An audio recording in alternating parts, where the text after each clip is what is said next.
अरे का ये साली जी आ गई चला आ गई तो हमारा तरफ से हैप्पी होली का।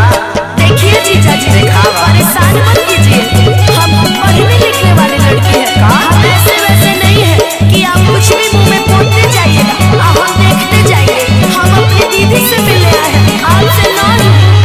अरे सिखाई भगवा में जीजा जी का यही तरह साली आएगी सब। अरे का पियर बा डाल डाल डाल कौन कॉलेज में कहलू पढ़ाई साली जी। जीजा कॉलेज चढ़ेला चढ़ाई खाली जी। अरे यूनिवर्सिटी में पढ़ लिया बे कौन कॉलेज में कहलू पढ़ाई साली जी। जीजा कॉलेज चढ़ेला चढ़ाई खाली जी। नाही पर पाराई रंग में नइखे मेरी चाई। कहलू हाला साली जी ना बुझाला साली जी। तली होई हो सुनी बोला पाला जीजा जी होला के पाला जीजा जी। पाला जीजा जी होला के पाला जीजा जी। तहरा खिसी मारवला हंगा में ताला जीजा जी। लागे कोई दे बाला महर घोटाला जीजा जी। लागे कोई दे बाला महर घोटाला जीजा जी। तहरा खिसी मारवला हंगा में ताला जीजा जी। ज्यादा परेशान मत कीजिए ना। काहे खर्च रुका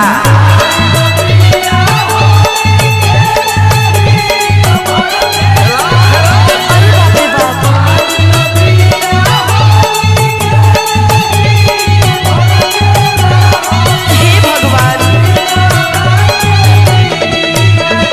सुता के जाना सो सुता के ना मन बलो।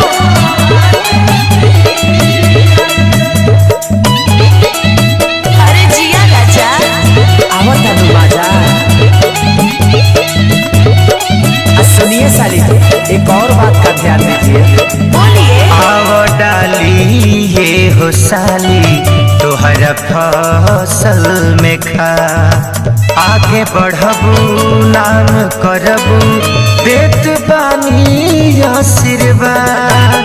कलम धके कोइले पानी पढ़ाई जीजा जी। हमरा हाथ पिचकारी न धराई जीजा जी। मनवा होए खुश चला पुआरा में घुस ना मत डाला साली जी होई भाला साली जी। ता हमार बात ना सुने। का पाला जीजा जी होला के पाला जीजा जी। पाला जीजा जी होला के पाला जीजा जी। तहरा अरे खिसी डाल रे, मारवला डाल दे हंगा पीछे में से। ताला जीजा जी।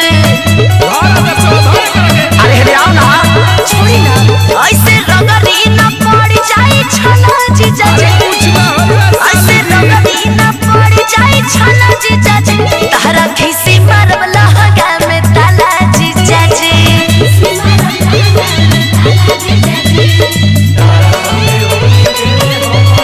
सीख जा सा सीख जा सा।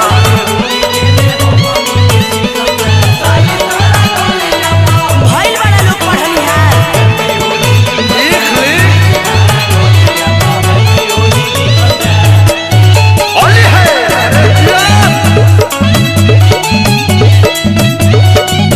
कहबू जैसे रंग वैसे लगाई बहे में हमार। माना के हाथ धके जानी कर हमर नॉलेज बा बड़ी हाई फाई जीजा जी। रउआ से नहीं शरीरिया न सही जीजा जी।